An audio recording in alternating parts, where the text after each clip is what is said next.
நான் உங்ககிட்ட ஒரு உண்மை சொல்லி ஆகணும். இந்த வீடியோ பண்ணுறதுக்கு நான் ரொம்ப நாளாகவே தள்ளி போட்டுட்டு இருந்தேன். ஏன்னா இந்த சோஷியல் மீடியாவில் வர இன்ஃப்ளூயன்சர்ஸ், மினிமலிஸ்ட் இவங்கெல்லாம் என்ன பண்ணுவாங்க அப்படின்னா, ஒரு வீடை வந்து ரொம்ப க்ளீனாக வச்சுக்கணும், ஒரு ஸ்பாட்லெஸ்ஸாக இருக்கணும், அப்புறம் வந்து எம்டியாக இருக்கணும் அப்படிங்கிற மாதிரிலாம் வந்து அன்ரியலிஸ்டிக்கான எக்ஸ்பெக்டேஷன்ஸ்லாம் செட் பண்ணுவாங்க. பட் ரியாலிட்டி ஆஃப் லைஃப் என்ன? நம்ம வீடு வந்து நம்ம கண்ட்ரோல்லே கிடையாது. நம்ம பசங்க அப்படியே விளையாடிட்டு டாய்ஸ் அப்படியே தூக்கி போட்டு போயிடுவாங்க. இல்லை நம்ம வந்து வீட்டுக்கு நிறைய பேரை கூப்பிட்டு ஒரு பார்ட்டி மாதிரி பண்ணியிருப்போம், ரொம்ப டயர்டாக இருக்குன்னு சொல்லிட்டு போட்ட பொருள் அப்படியே போட்டு நம்ம பாட்டுக்கும் தூங்க போயிடுவோம். நமக்கு சில நாள்லாம் வந்துட்டு நமக்கோ இல்லை ஃபேமிலி மெம்பர்ஸ்க்கு யாருக்காச்சும் உடம்பு சரியில்லாமல் போகும். அப்போ வந்துட்டு வீட்டு வேலையெல்லாம் வந்து செஞ்சிட்ருக்க முடியாது, அவங்கள பார்த்துக்கணும். இல்லை வெளில மழை பெஞ்சிட்ருக்கோம், அந்த டைமில் வந்து துணி காய போட முடியாது. ஸோ இதானே ரியாலிட்டி. இட்ஸ் நாட் லைக் நம்ம ஹவுஸ் வந்து எப்போவுமே க்ளீனாக இருக்கும் அப்படின்னு எக்ஸ்பெக்ட் பண்ணுறது ரொம்ப தப்பு. நம்ம என்ன ஒரு மியூசியமாக நடத்திட்டுருக்கோம்? வீடு தானே அது.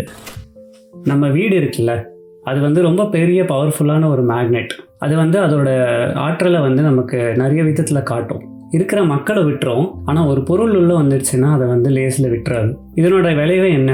நம்ம வீடு வந்து நம்ம கண்ட்ரோல்லையே இல்லை. எங்கே பார்த்தாலும் குப்பை, பொருட்கள் எல்லாம் காணா போயிடுது. அப்புறம் இந்த வீடை சுத்தமாக வச்சுக்கிறது அப்படிங்கிறது வந்து நம்ம எவ்வளோ வேலை செஞ்சாலும் அது ஒரு முடிகிற காரியம் மாதிரி தெரில, ஒரு நெவர் எண்டிங் சோர் மாதிரி இருக்குது. அப்புறம் அமைதி கொடுக்க வேண்டிய நம்ம வீடே நமக்கு ரொம்ப ஸ்ட்ரெஸ்ஸு, ப்ரெஷர்லாம் கொடுக்குது. அப்புறம் நம்ம மக்களோடையே நம்ம சண்டை போடுற நிலைமைக்கு அது கொண்டு போயிடுது.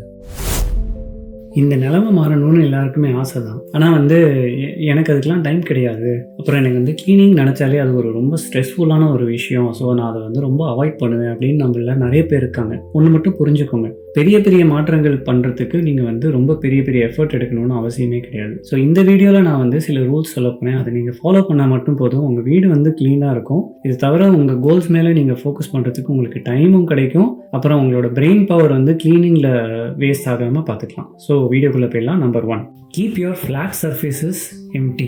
இதில் நான் ஃப்ளாட் சர்ஃபேஸ் அப்படின்னு சொல்கிறது உங்களோட டைனிங் டேபிள், உங்களோட கிச்சன் டாப்பு, மேடை, அப்புறம் உங்கள் பெட்டு, இது எல்லாத்தையுமே வந்து எம்டியாக வச்சுக்கணும். நம்ம எப்படி தெரியுமா, நமக்கு ஒரு பொருளை வந்து எங்கே வைக்கணும்னு தெரில, அதனால வந்து எங்கே ஃப்ளாட் சர்ஃபேஸ் கிடைக்குதோ அங்கே தூக்கி போட்டு டெசிஷன் மேக்கிங்கை அப்புறம் பண்ணலாம் அப்படின்னு வச்சுருவோம். ஆனால் வந்து என்ன ஆகும் அப்படின்னா, ஒரு பொருள் வந்து அந்த ஃப்ளாட் சர்ஃபேஸ் மேலே இருந்தாலும் அது வந்து ஆட்டோமேட்டிக்காக இன்னும் நிறைய பொருட்களை ஆக்கிரமிச்சிடும். ஸோ கூடிய சீக்கிரம் பார்த்தீங்கன்னா அந்த இடமே வந்து கிளட்டர்ட் ஆகிடும். ஸோ இதில் ஒரு ஆபத்தான விஷயம் என்ன அப்படின்னா, உங்கள் ஃப்ளாட் சர்ஃபேஸஸ் வந்து உங்கள் வீட்டில் வந்து எவ்வளோ பொருள் வச்சுக்கலாம், உங்கள் ஷெல்ஃப்ஸ்குள்ளே எவ்வளோ பொருள் வைக்க முடியும் அப்படிங்கிறது ஒரு ஃபால்ஸ் சென்ஸ் ஆஃப் செக்யூரிட்டி மாதிரி உங்களுக்கு கொடுத்துரும். ஸோ சப்போஸ் யாராவது வீட்டில் வராங்க, இந்த பொருளெல்லாம் நீங்கள் வந்து ஆர்கனைஸ்டாக வைக்கணும், இல்லை ஒழிச்சு வைக்கணும், இல்லை நீங்கள் க்ளீனிங்கே பண்ணுறீங்க, இதெல்லாம் வேறு இடத்துல எடுத்து வைக்கணும் அப்படின்னு நாங்கள் நினைக்கும் போது தான் தெரியும், ஐயோ இவ்வளோ நிறைய விஷயம் இருக்கே, இதெல்லாம் நான் என்ன பண்ணுறதுனே தெரியாது அப்படின்னு. ஸோ உங்கள் வீடு வந்து உங்கள் கண்ட்ரோலில் இருக்கணும் அப்படின்னா ஃப்ளாட் சர்ஃபேஸஸை எம்டியாக வைங்க.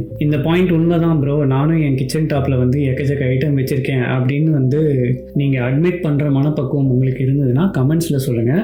ப்ளஸ் இதை எப்படி சால்வ் பண்ணலாம் அப்படிங்கிறதையும் நீங்கள் வந்து ஒரு கமெண்ட்டில் சொல்லுங்கள். Rule number 2, avoid any sort of decor. இந்த ஃப்ளவர் வேஸ் வைக்கிறது, பெயிண்டிங் வைக்கிறது, சோஃபா மேலே வந்து இந்த குஷன் த்ரோஸ் அப்படின்னு சொல்லுவாங்க அதை போடுறது, இந்த பெட்டு மேலே வந்து எக்ஸ்ட்ராவாக ஒரு ஷீட் வைக்கிறது, இது எதுவுமே எனக்கு பிடிக்காது. ஏன்னா இதெல்லாமே அடிஷ்னல் ஒர்க்கு தான்.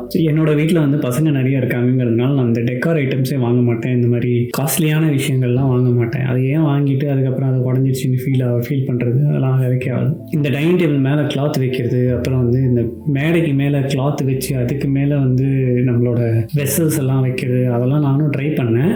பட் அதை விட ரொம்ப எஃபெக்டிவான சொல்யூஷன் என்னென்னா, அதெல்லாம் எம்டியாக வச்சு ஒரே ஒரு தடவை டெய்லி வைப் டவுன் பண்ணிங்கன்னா ரொம்ப நீட்டாக அருமையாக இருக்கும்.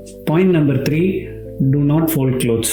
இந்த பாத்ரூம் கழுவுறதுக்கு அடுத்ததாக எனக்கு பிடிக்காத ஒரு மொக்க வேலை எது அப்படின்னா வந்து துணி மடிக்கிறது தான். ஸோ அதை நான் எவ்வளோ முடியுமோ அதை வந்து அவாய்ட் பண்ணிடுவேன். எப்படி அப்படின்னு கேட்குறீங்களா? சொல்கிறேன். 3 விதமாக அவாய்ட் பண்ணுவேன். ஃபஸ்ட்டு வந்து ஹேங்கர் யூஸ் பண்ணுவேன். ஸோ நான் வாங்கும்போதே அயர்ன் பண்ண தேவையில்லாத க்ளோத்ஸ் மாதிரி தான் வாங்குவேன். இந்த wrinkle free shirts, wrinkle free bands, அதை தவிர வந்து ஜெர்சி மெட்டீரியலில் டிஷர்ட்ஸ் வாங்குவேன். ஸோ இதெல்லாம் வந்து நான் வாஷிங் மிஷினில் வாஷ் பண்ணும்போது வெளியே எடுத்து ஒரு ஹேங்கரில் போட்டு அதுக்கப்புறம் காய வச்சுருவேன். ஸோ அப்போ காஞ்சி முடிச்சதுக்கப்புறம் அந்த ஹேங்கர் எடுத்து ஸ்ட்ரெயிட்டாக ஷெல்ஃபில் வச்சுட்டோம்னா நமக்கு வந்து மடிக்கவே வேணாம். செகண்ட் வந்து have separate bags for items that don't need to be folded and kept. ஒரு உதாரணத்துக்கு சொல்கிறேன், நான் வந்து எங்கள் பசங்க பசங்களுக்கு ஒரு சாக்ஸ் பேகு, அடல்ட்ஸ்க்குன்னு ஒரு சாக்ஸ் பேகு, அதே மாதிரி வந்து எங்களோட இன்னர் வேர் வந்து ஒரு ஆளுக்கு ஒரு இடத்துல வச்சுருக்கேன். ஸோ நீங்கள் என்ன பண்ணலாம், லாண்ட்ரி முடித்த உடனே அதெல்லாம் எடுத்து அங்கே டேரெக்டாக தூக்கி போட்டால் போதும், நீங்கள் வந்து மடிச்சு வைக்க தேவையே இல்லை, நிறைய டைம்ஸ் சேவ் ஆகும். மூணாவது, batch things and set them up as you go. இந்த டவல்ஸ் எல்லாம் நான் என்ன பண்ணுவேன்னா வாஷ்ரூம்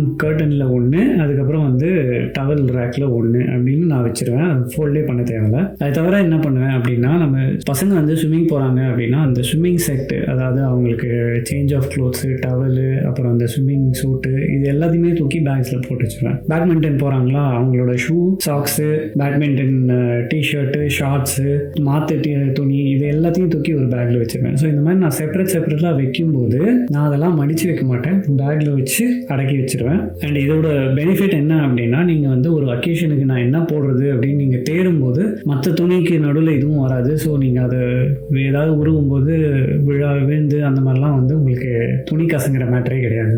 பட் சில துணியெல்லாம் மடித்து தானே ஆகணும் மிஸ்டர் சந்திரபோலி அப்படின்னு வந்து நிறைய பேர் மைண்டில் யோசிக்கிறது எனக்கு தெரியுது. அப்படி நீங்கள் மடிச்சே ஆகணும் அப்படின்னா please use the Mary condo technique of மடிச்சிஃபைங் your clothes. அதாவது எப்படின்னா, மேரி காண்டோ என்ன சொல்கிறாங்க அப்படின்னா, உங்கள் துணியை வந்து ஒரு ஃப்ளாட் சர்ஃபேஸில் போட்டு அதை வந்து ஒரு அந்த ரெக்டாங்குலர் ஆக்கி அதை வந்து அப்படியே ஒரு 3/4 மடிங்க. இப்படி மடித்ததுக்கப்புறம் அதை வந்து அப்படியே ரோல் பண்ணுங்கள். ரோல் பண்ணிவிட்டு உங்களோட ஷெல்ஃபில் வச்சிங்க அப்படின்னா நீங்கள் வந்து எவ்வளோ துணி வைப்பீங்களோ அதை விட ஜாஸ்தியாக துணி வைக்கலாம்.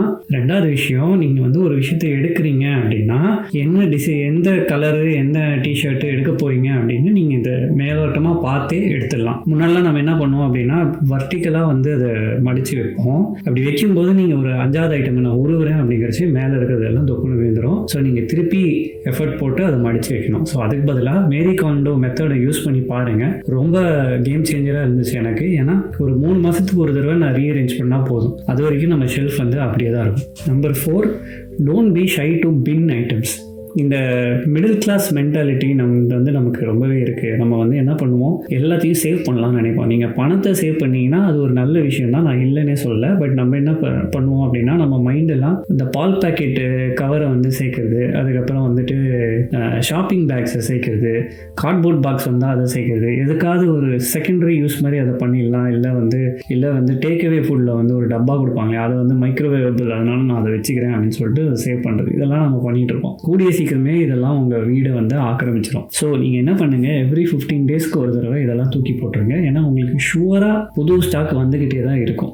Last point, plan for the future. இப்போ வந்து நீங்கள் கிச்சனில் சமைக்க போகிறீங்க அப்படின்னா என்ன சமைக்க போகிறீங்க, அதுக்கு உண்டான காய் என்ன, மசாலா என்ன, அதெல்லாம் வந்து தனியாக எடுத்து வச்சுட்டீங்க அப்படின்னா நீங்கள் திரும்பி அந்த ஃப்ரிட்ஜுக்கு ஓடுறது, இல்லைனா வந்துட்டு இந்த மசாலா எங்கே போச்சு அப்படின்னு சொல்லிட்டு அப்படியே பரபரப்பாக அப்படியே அதை உருவும் போது அப்படியே ஒரு 4 விஷயம் கீழே விழுகும். ஐயோ விழுந்துருச்சேன்னு சொல்லிட்டு அதை வந்து நான் க்ளீன் பண்ண போகிறேன் அப்படின்னா நம்ம வந்து வெச்ச கறி வந்து தீஞ்சிரும். ஐயோ தீஞ்சு போயிடுச்சே, அதை தூக்கி போடுற மனசு வரலன்னு சொல்லிட்டு நம்மலாம் தியாக பூமியில் பிறந்தவங்க அப்படின்னு சொல்லிட்டு நம்ம அதை சாப்பிட்லாம் அப்படின்னு சொல்லிட்டு டிசைட் பண்ணி தீஞ்சு போன சாப்பாடை சாப்பிட்டுட்டு இருப்போம்.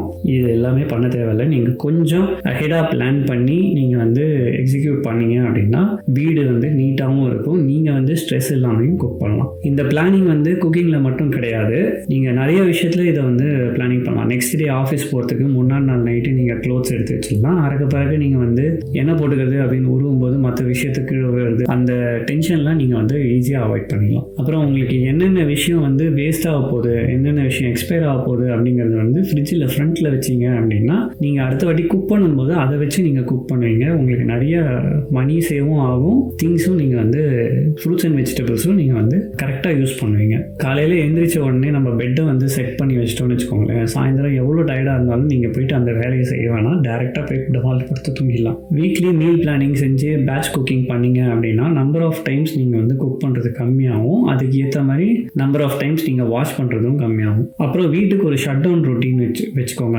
என்னென்னா உங்களோட மேடையை வந்து ஃபுல்லாக தொடச்சி வைக்கிறது, அப்புறம் இந்த குக் டாப் மேலே இருக்கிற கேஸ் அடுப்புக்கு மேலே இருக்கிறது எல்லாத்தையும் எடுத்து தொடச்சி உரமாக வைக்கிறது.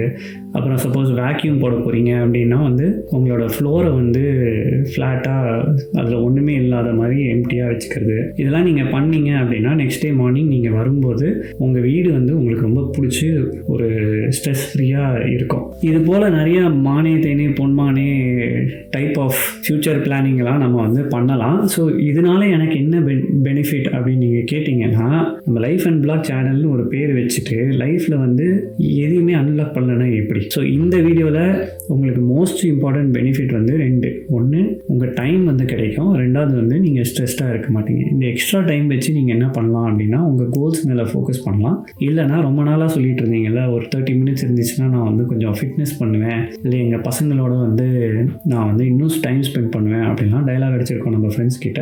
அந்த இது வந்து ஒரு ஆசையாக இல்லாமல் ஒரு ரியாலிட்டியாக மாற்றக்கூடிய பொட்டென்ஷியல் இந்த வீடியோவில் இருக்கிற ரூல்ஸை வந்து நீங்கள் ஃபாலோ பண்ணிங்கன்னா நடக்கும். ஒரு clean house leads to a clean mind and vice versa. So இந்த வீடியோ வந்து எனக்கு ரொம்ப ஹெல்ப்ஃபுல்லாக இருந்துச்சு ப்ரோ அப்படின்னு நீங்கள் நினச்சிங்கன்னா அதை வந்து கமெண்ட்ஸில் சொல்லுங்கள், தேங்க்யூன்னு. ஒரு க்ளீன் ஹவுஸுக்கு ரொம்பவே இம்பார்ட்டண்ட்டானது வந்து டீக்ளட்டரிங் தான். அந்த டீக்ளட்டரிங் பண்ணுறதுக்கு எனக்கு சில ரூல்ஸ் வேணும் அப்படின்னு நிறைய பேர் நினச்சிருப்பீங்க. அதுக்காகவே நான் வந்து ஒரு வீடியோ இங்கே போட்டிருக்கேன், அதோட லிங்க் இங்கே தெரியும். ஸோ அதை வந்து மறக்காமல் பாருங்கள். டில் தென் தேங்க்யூ ஃபார் வாட்சிங் லைஃப் அண்ட் பிளாக். இது மிஸ்டர் சந்திரமௌலி.